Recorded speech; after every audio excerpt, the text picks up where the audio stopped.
Yo, welcome to Stu Know Who. Before I start tonight's episode, I just want to give a bit of a pre-warning that I'm going to be talking about a very difficult subject matter this evening, but one that is very close to my heart, one that I am very passionate about, and one that I believe is a very, very important subject to discuss. That being said, I'm fully aware that people listening might find it a hard listen at times, but it's definitely a conversation that needs to be had. So, just a bit of a pre warning, viewer discretion advised. Tonight's episode is going to be talking about mental health, more specifically, men's mental health. This is something that has affected me personally, directly and indirectly. Now, I know there seems to be a lot more awareness, a lot more conversations regarding mental health nowadays, which I think is can only be a positive thing, especially if it's done in the right way. I am somebody who has cards on the table. I have been as severely depressed as I think you possibly could be whilst still being here and come out the other side. So with that being said, I do want to alert anyone listening to the fact that the mention of people taking their own life will come up in tonight's episode. It's not to promote it or advocate for it, anything like that.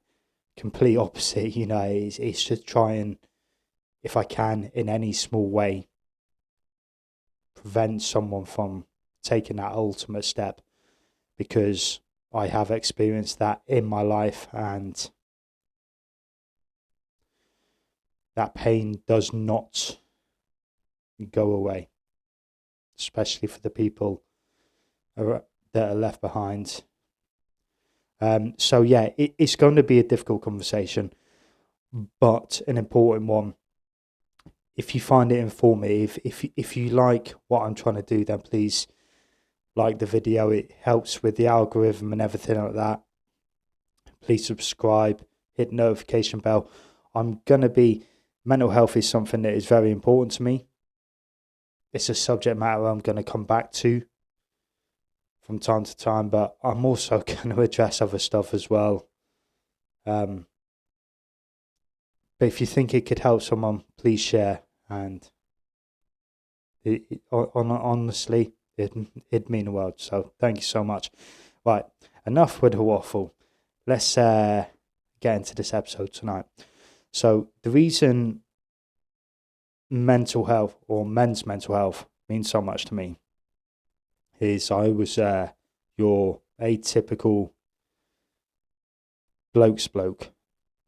I suppose I'd describe myself as, drink, smoke, down the pub, gambling, a lot of mates, laughing, joking and all that stuff. And beneath the surface, I was hiding it felt like a shadow hanging over me, which over time only grew. And as I'll get into further in this video, turns out I'm not alone in this, but I hid it and tried to bury it as deep as I could, because I didn't want anybody knowing that I was internally going through hell. And that led me to nearly taking my own life, which is when I sought help. I have good days, I have bad days, I have great days, I have bloody awful days. I think a lot of people do. We're all on this roller coaster called life. One thing I will say is I enjoy my good days more than I used to, and I don't hold on to those bad days as much as I used to as well. Took a lot to get there though, and some dark days. Now, when I was going through the worst of my depression, I had zero idea, no clue whatsoever that I was going to say that mental health or bad mental health was a thing. Of course, I knew it was, but I thought it kind of presented itself in someone, and someone who was depressed or someone who was having a mental health crisis would somehow have it written all over the face and it'd be easy to spot. Even though I was going through it myself and I was laughing, I was joking, I was getting angry, I was doing everything except for show my honest emotions.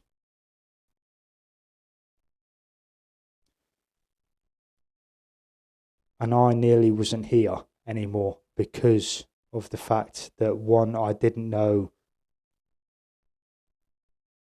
how to express myself, where to find help.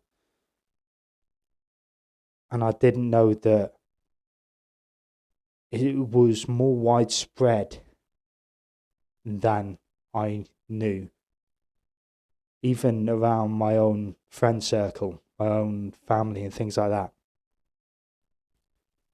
We just, we live our lives and we try and portray ourselves as the best as we can. We put this mask on, we hide those emotions that we don't want people to see. We show people what we want them to see.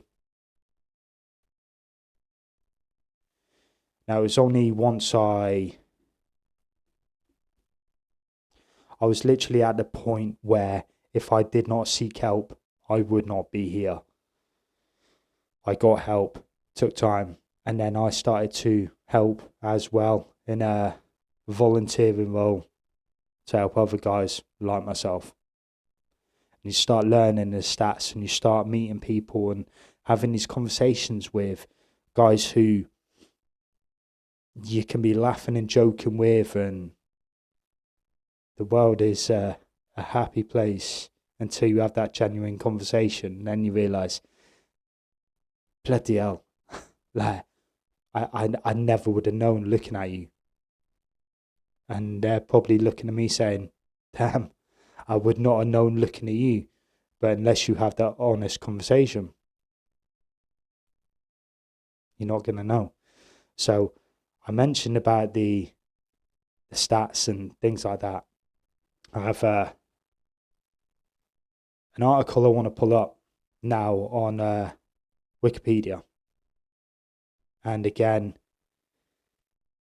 pre-warning, it is talking about people taking a life. It's got some stats, and I think when you're talking about a subject matter like this, it's important to back it up and highlight the fact that it's probably more widespread than people care to acknowledge. So this article is suicide in the United Kingdom. Now, it hasn't got the up-to-date figures for 2024, but in 2023, there were over 7,000 deaths in the UK officially registered as suicide, which equates to an average of 19 every single day. Over 6,000 of those were in England and Wales, marking the highest suicide rate in England and Wales since 1999. Scotland and Wales, there were 792 probable suicides, which was an increase again for the year prior. And in Northern Ireland, there were 221. Now, I've highlighted this line here, which was, when I heard this, was such a huge shock to me. And that is that suicide is the biggest killer of men under the age of 50 in the UK. The biggest. As a man under 50, to hear a stat like that and realise that when I get up in the morning, when I leave the house, when I go about my day doing whatever I'm going to be doing, we've all been on treacherous roads when there's bad weather, and there seems to be every single bad driver that exists seems to be out that morning. And you think, bloody hell, this feels a bit sketchy. We've all, well, I say we've all, maybe it's just the circles I've ran in, but we've walked down those streets and thought, this feels a bit sketchy. You know, we've probably, most of us, been in situations where you feel unsafe. And as a man under 50, all the things I can look at, the biggest threat to myself all along was myself. Of all the way that life has of ending your time on this mortal coil, you know, be it a violent attack, a car accident, freak accident with scaffolding falling on you, or bloody asteroid coming down hitting you on the head, or heart attack, or cancer, or some other illness, whatever it may be, all the ways that you could die as a man under 50 in this UK. And the biggest threat is yourself.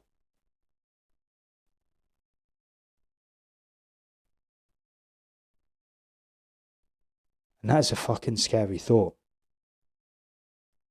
That's a really scary thought. Now, that article I pulled up on Wikipedia, 19 suicides every single day. 12 of those are men. That means that every single day, 12 guys are taking their own life. That is one man every 2 hours. To put that into context, this episode I anticipate is going to be roughly an hour long. Play it twice, and one man has died by his own hands in that time.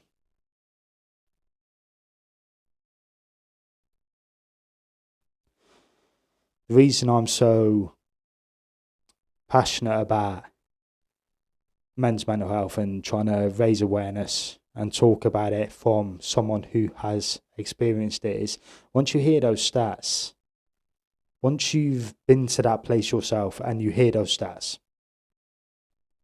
and you know what that pain's like, and you know that feeling of isolation, that feeling of no one out there is going to get me. No one's going to understand what I'm going through. I don't even fully understand it myself. So if I can't process it in my brain, what chance have I got of then putting it to words to come out of my mouth? To then go to the ears of someone else and then expect them to process it in their brain. Nah. I'll do this shit myself. There's also a fear of feeling or appearing weak. You know, blokes especially, like, we guys, we don't, a lot of us, you know, I'm not trying to pigeonhole all guys, but I know myself, I know my mates, I know a lot of people I speak to. They don't even like taking paracetamol for a bloody headache. You know, that's the kind of where we are. The thought of going to a doctor for something is anxiety inducing enough. You know, the thought of actually trying to seek help for something that we should do when, if cancer, God forbid, but if cancer was the leading cause of death for men under 50, we would be at a heightened state of alert for what to look out for.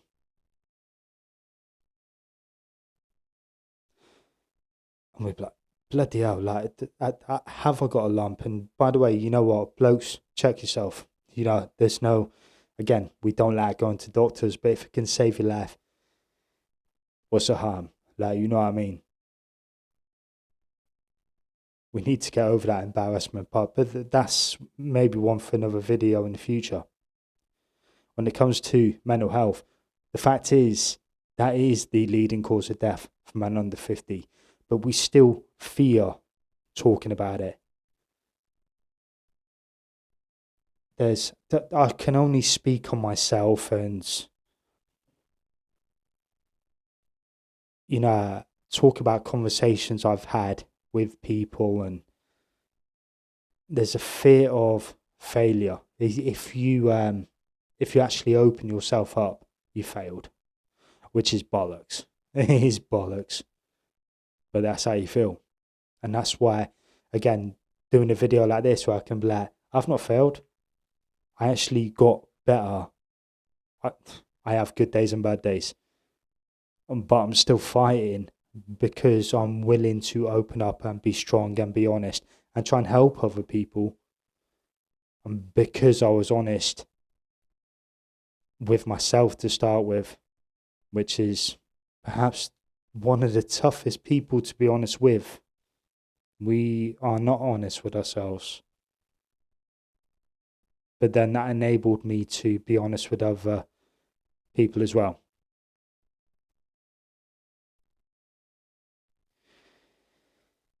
There's such a stigma surrounding mental health. Still to this day, there is a stigma regarding mental health, you know, and the awareness side of it is fantastic. You know, we got Movember, mental health days, stuff like that. People are talking about it. The more people talk about it, then the more people, there's questions, you know, are we kind of talking it into existence?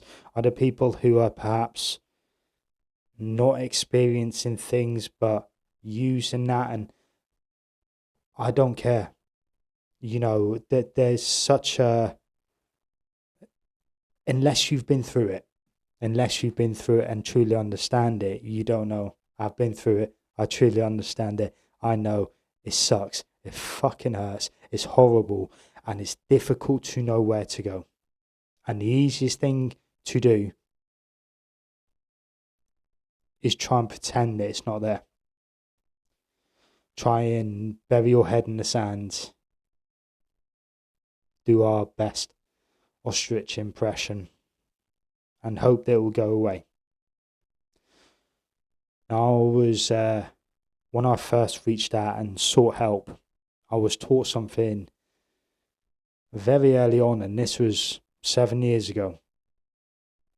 A very wise man said to me, imagine everyone has a bucket.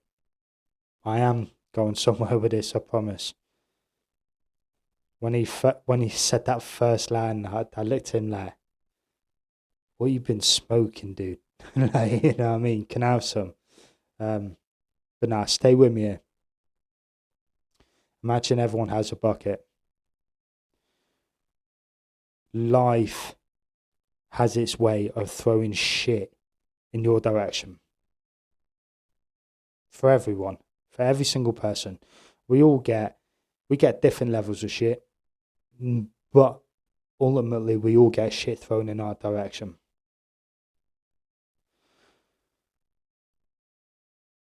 If you can't figure out how to empty that bucket, at some point is going to fill up and it's going to overflow. You need to find that way of emptying that bucket. Whether that is, maybe you have a natural built-in tap where you are just nothing knocks you off your stride and you're just one of those guys that can just shrug it off. You lucky bastard. I envy you. Maybe you are one of those guys.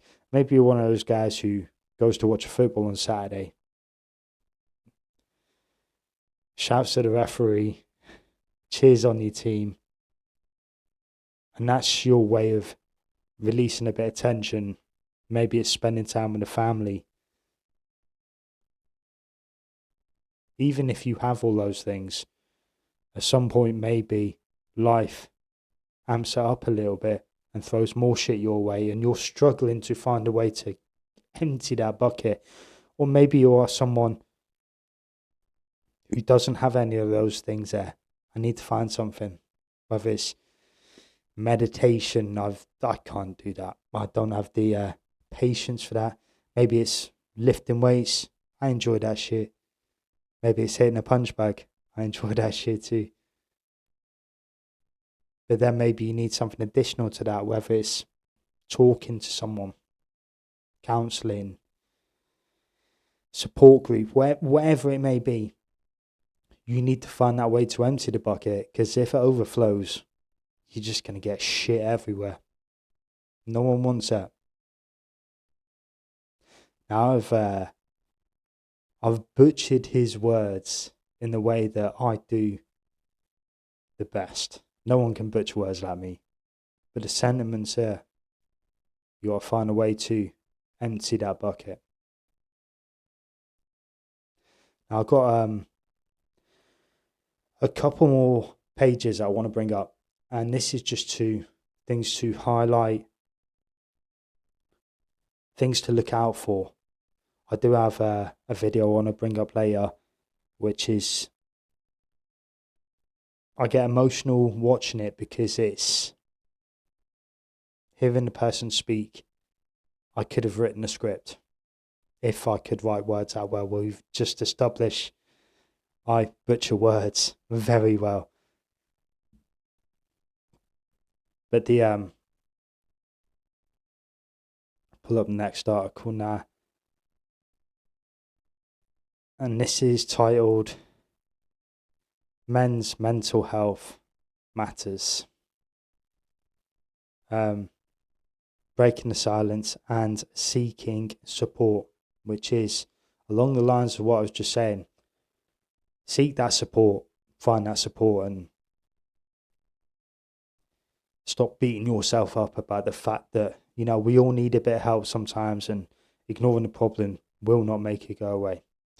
So, the introduction, mental health challenges don't discriminate, yet men often face unique barriers when it comes to seeking help.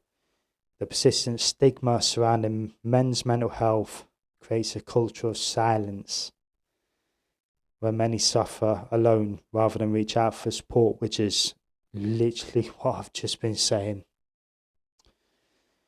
The numbers tell a stark story. Men are less likely to seek professional help for mental health concerns, leading to increased isolation and potential crisis situations.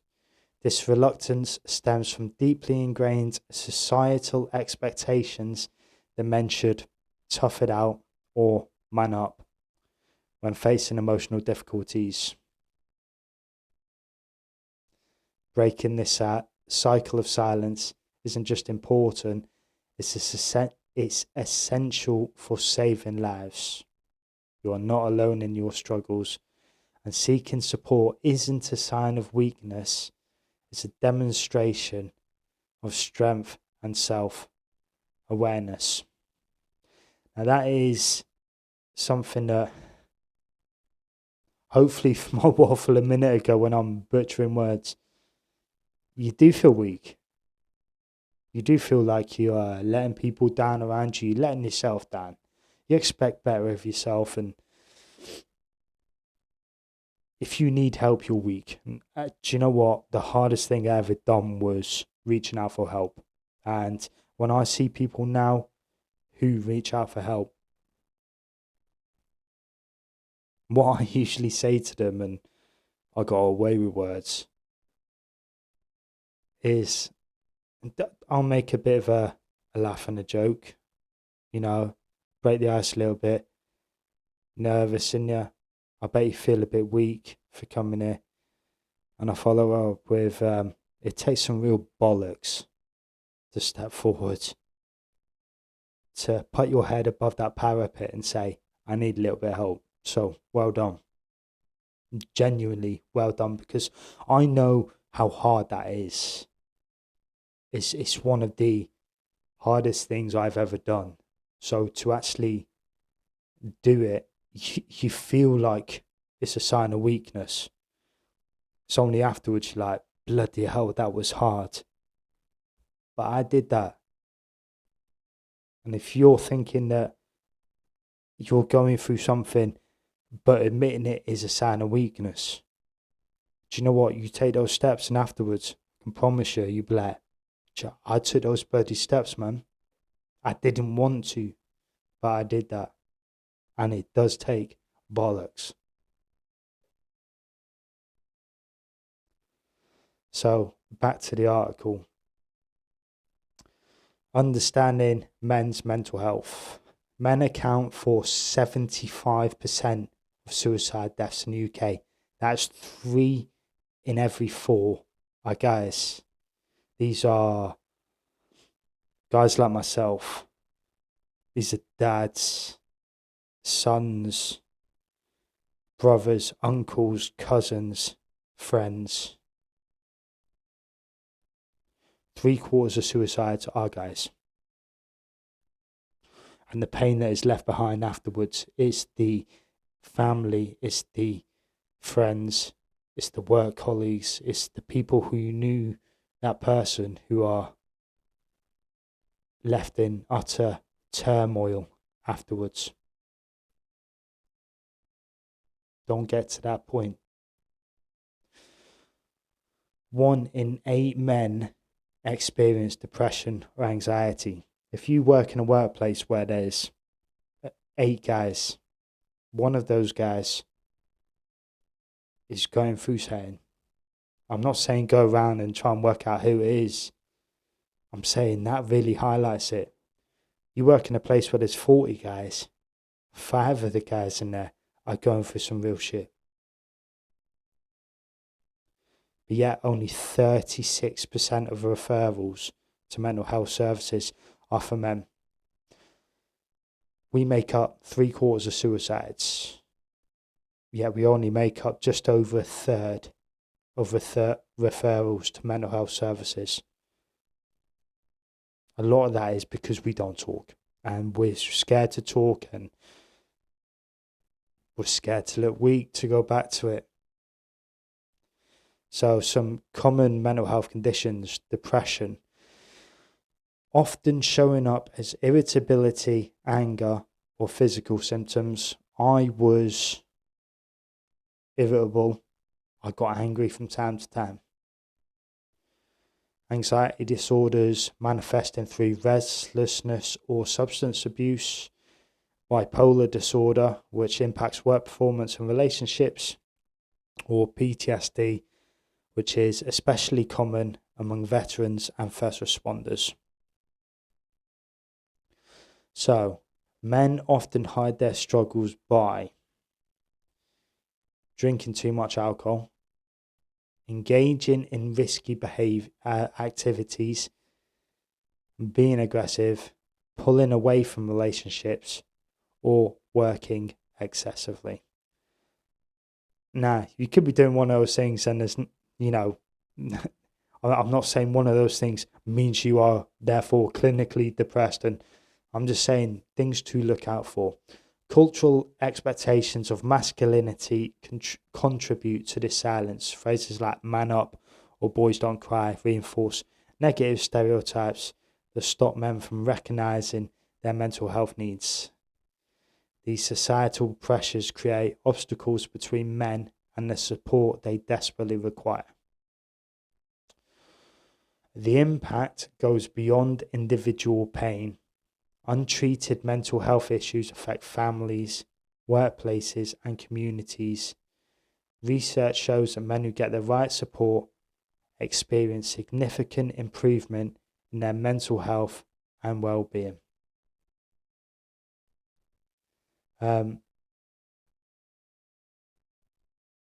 And that is all subjects that I've already talked about. It's we don't talk. We're I know I'm generalizing again, but guys struggle to talk. Obviously, if you talk, there's also the fear that the other person won't understand, never experienced it. I've had conversations with people who say they don't believe in mental health.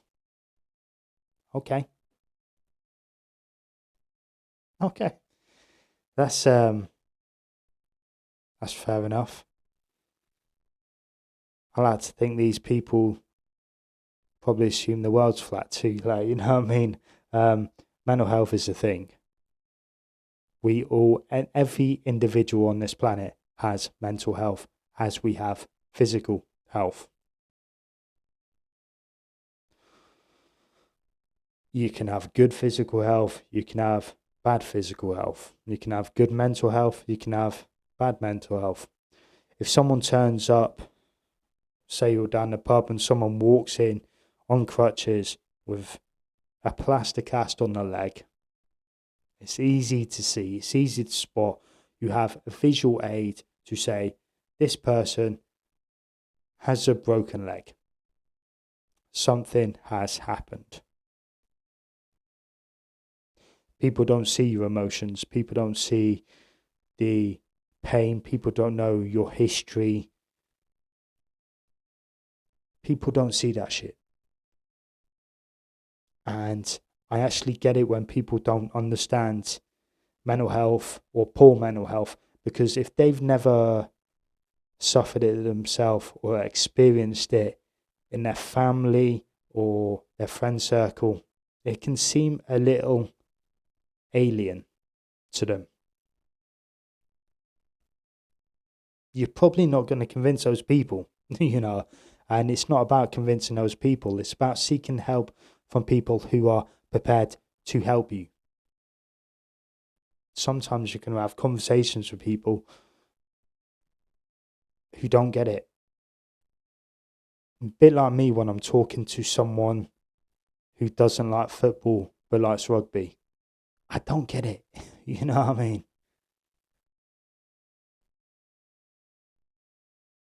So I'll then go and talk to someone who likes football about football. It's about finding those people who, even if they don't understand, will care enough to try and understand and try and help you where possible. The first person you need to talk to, though, is yourself. And until you come to terms with the fact that we all tell ourselves when I'm going for a bad time, I'm going for a bad time, I'm feeling like this because of X, Y, Z. It'll be better tomorrow. Okay, tomorrow's command is not better, but by next week it'll be better. Next week's here, actually I feel a bit worse, but I'll give it a month. And if you keep putting off, at some point it's going to go one or two ways. One, you're going to it's going to end badly. Or two, you're going to say, bloody hell, I need help. The sooner you reach out, the easier it is to kind of recover from where you are, if that makes sense. The deeper you go into depression, the harder and longer it is to get yourself out there.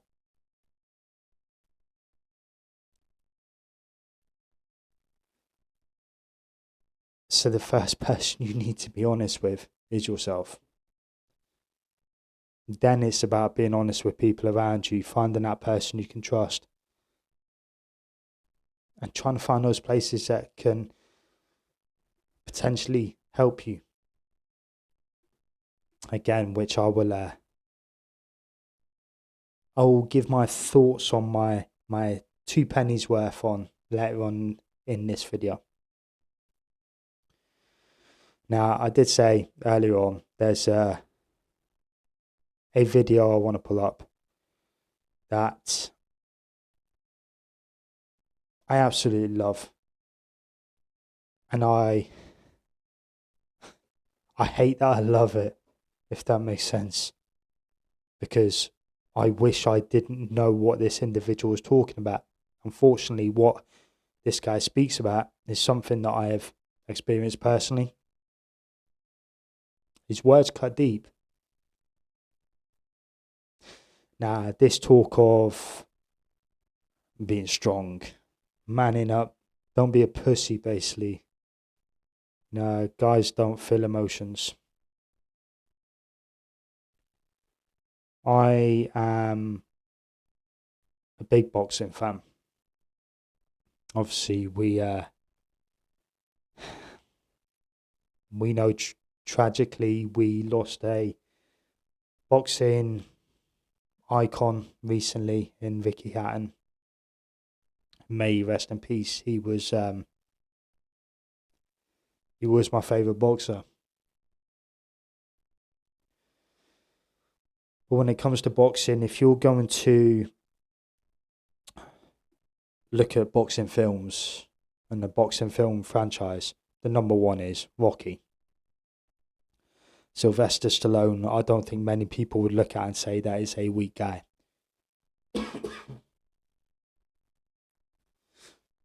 This video is words from Sylvester Stallone.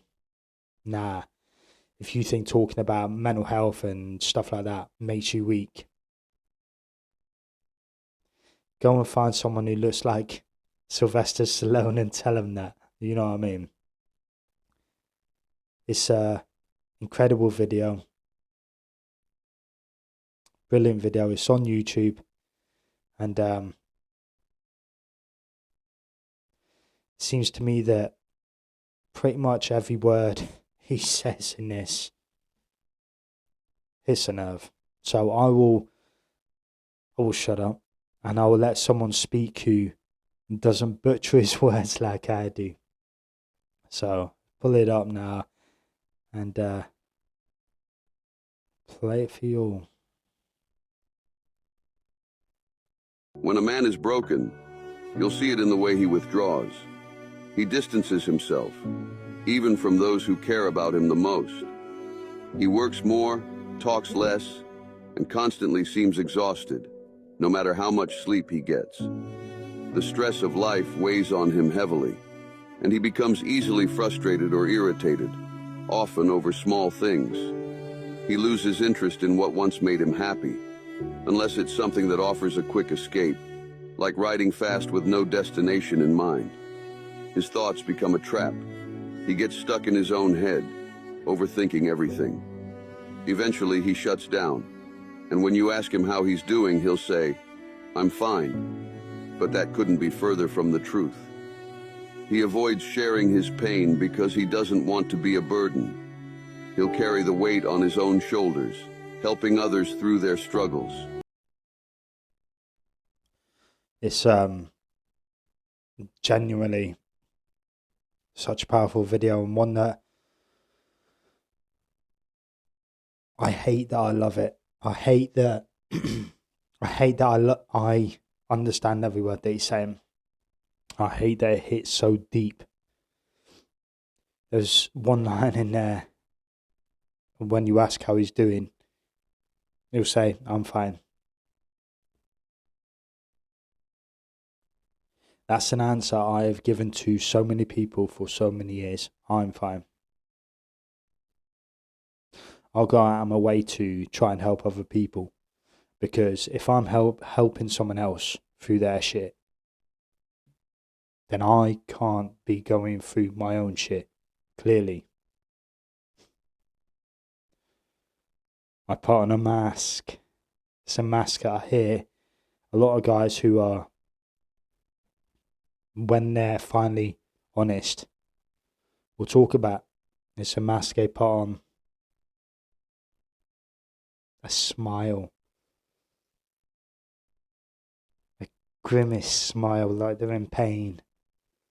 Their eyes tell you something completely different to what their smile does. Or it's anger. Because if I'm angry, I can't be weak. Who's going to look at the angry guy and say he's weak? Or just quiet. Really quiet. Head down. No eye contact. Bury yourself in work. Keep yourself busy. Anything other than actually acknowledge that you're not okay. But do you know what? It's okay to not be okay. It's only by addressing it, by talking about it, that it's ever going to get better. We all need help sometimes. That's tough to admit. We've got our pride. We're the helpers. We don't need help. No, we're strong. We can't admit weakness. We can't do none of that. No, we're the strong ones. Independent, tough. Bollocks. But until we tell ourselves that it's bollocks, it's never actually going to go anywhere.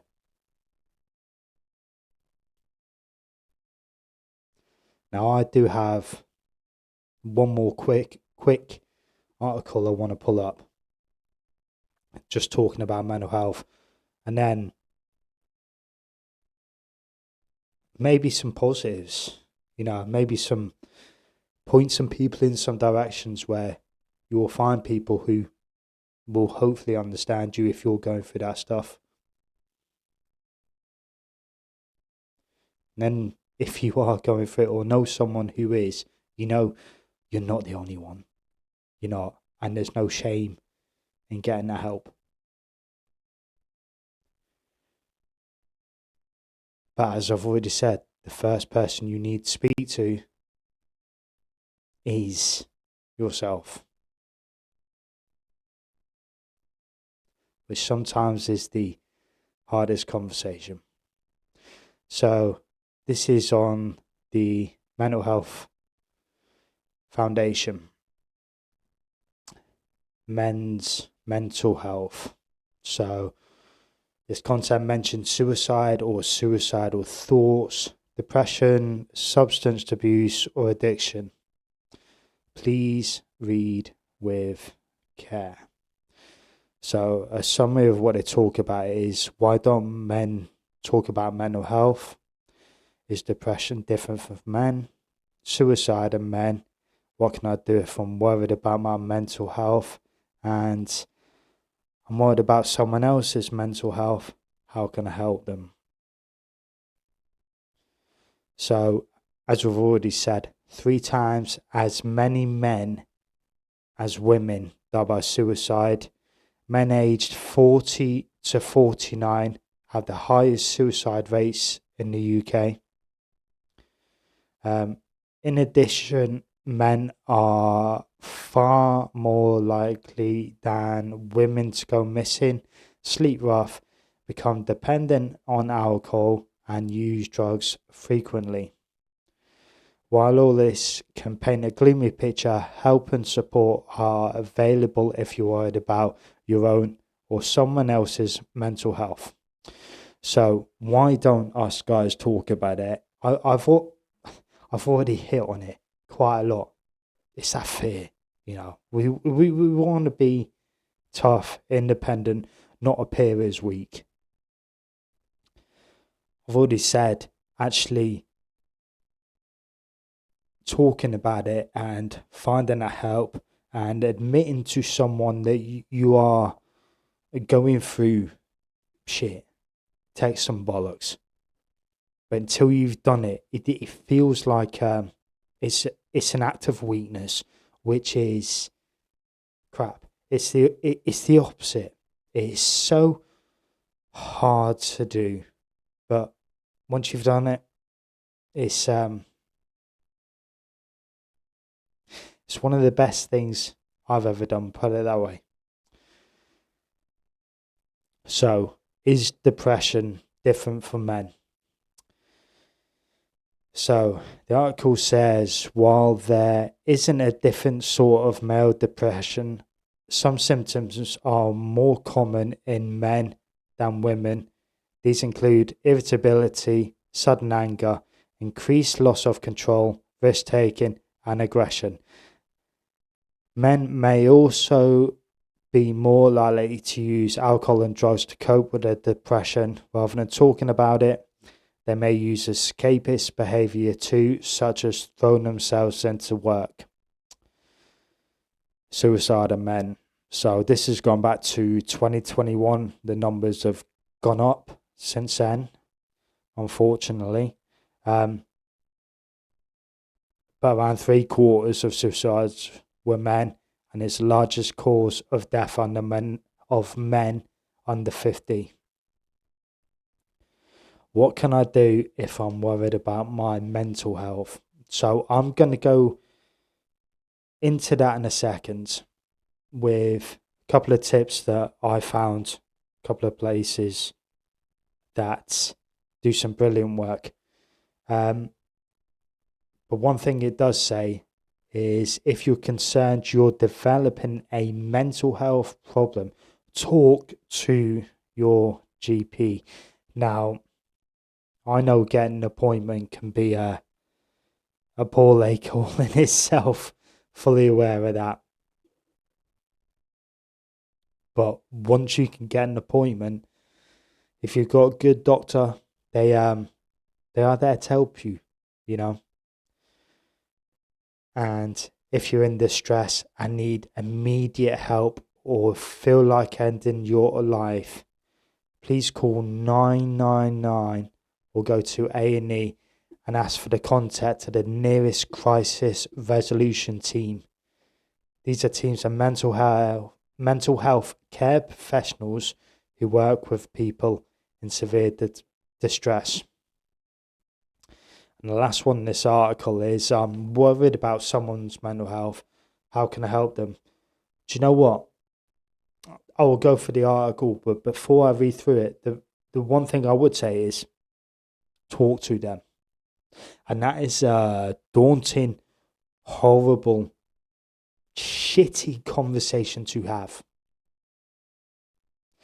But would you rather have a difficult conversation today or not be able to have that conversation tomorrow? And that's the way I view it. As difficult as it may be, you'd rather have that conversation than not be able to have it. It's tough though. It is tough. So, article says, if you are concerned about a friend or relative, there are things you can do to help them.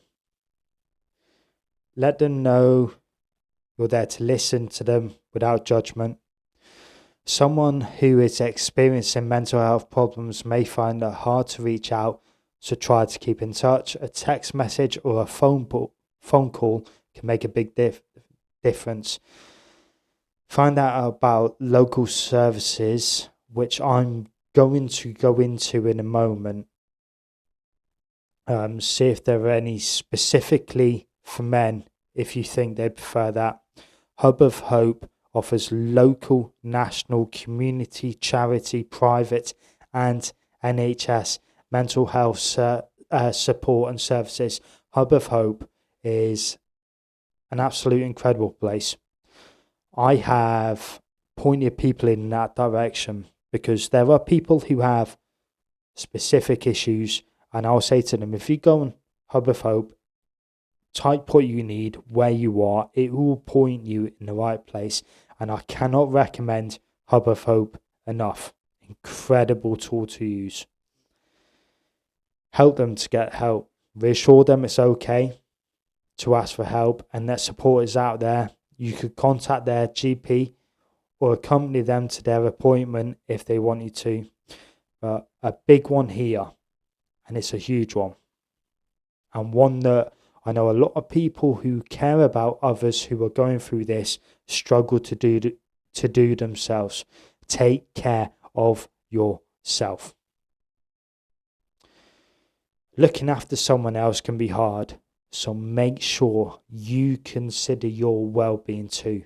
And that's a huge one, because from someone who does do volunteering, it is easy from time to time to forget about myself, to care about everyone else and put my own needs, my own issues, my own struggles, my own emotions last. It's difficult. It is difficult. Now, I did say I was going to talk about some positives, some places to go. Hub of Hope was one of the ones that I was going to bring up to discuss, to really highlight, because that is a place that can point you in a place local to you. Incredible tool. But even something as simple as a straightforward Google search. Other web browsers are available. But just that simple search, either on Hub of Hope or on your web browser. Mental health services or mental health support groups. If you were to do that, you will find these places that are out there. Now, what I would say is, if you go along to somewhere, don't do it once and think, I'm not sure it's for me, so I'm not going back. Give it a couple of goes, 3, 4, 5, whatever it is. If after that you're like, do you know what, it's not for me, doesn't mean give up, it means find the next one. If you've still got that issue is still there. You still need to find that tool that is going to help you. You've got to fight for it, and anything that's worth having, including your mental well-being, your happiness, your life, potentially, is worth fighting for. You can't just try a couple of things and say, well, that's enough. You have to do the work. There are people who will help you along the way. But you have to put those steps in. You have to put that effort in. You have to be prepared to go through pain sometimes to come out the other side. And it is fucking hard. Call that it is fucking hard.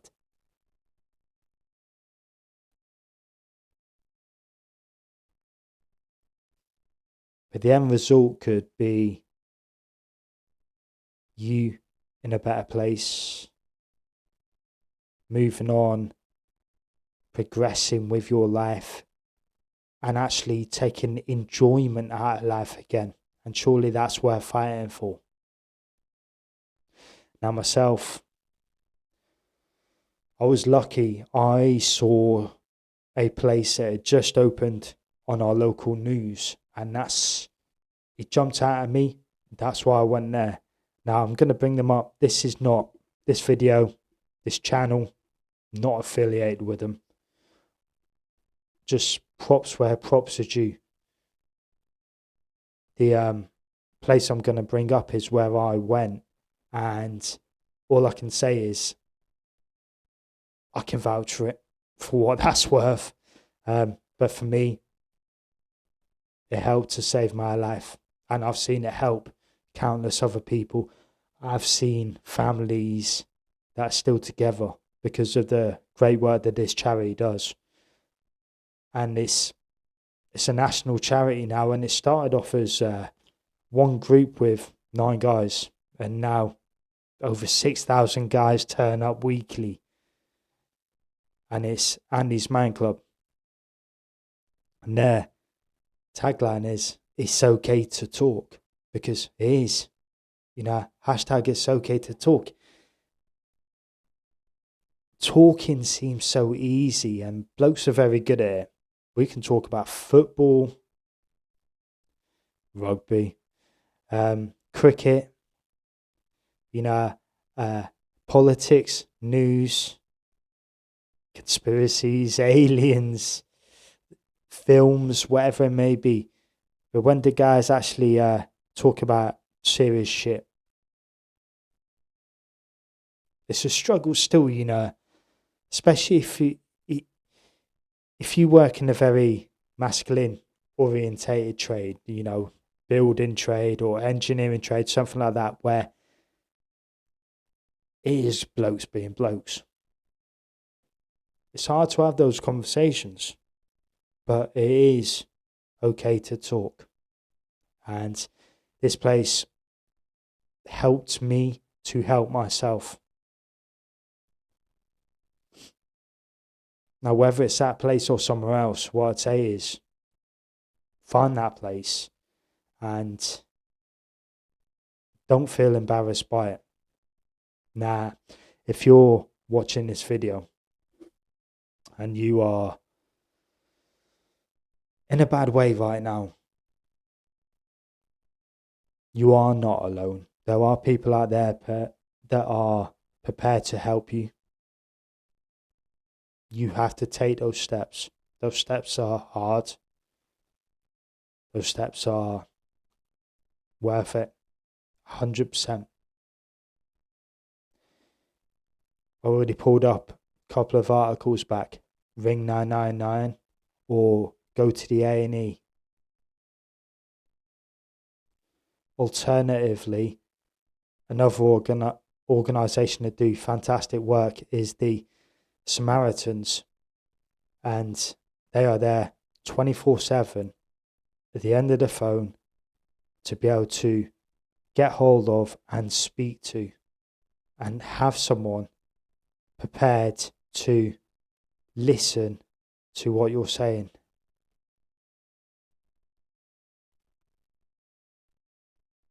So call us any day, at any time, day or night, 116 123.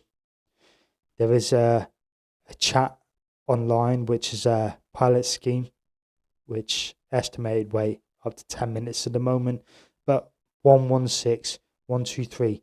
You ring them, someone will be on the end of the phone to talk to you, to listen to you. That's the important thing. Sometimes just having someone prepared to listen, prepared to not judge you, maybe not give you all the answers, but hear what you're saying. And just having that, we've all heard the expression, a shoulder to cry on. We all need that. That is basically what the Samaritans and places like Andy's Man Club and other places, they will give you that shoulder to be able to cry on, that place to be able to vent, that place where you realise, do you know what, I am not by myself in this. And there are people who understand, there are people who genuinely and truthfully care.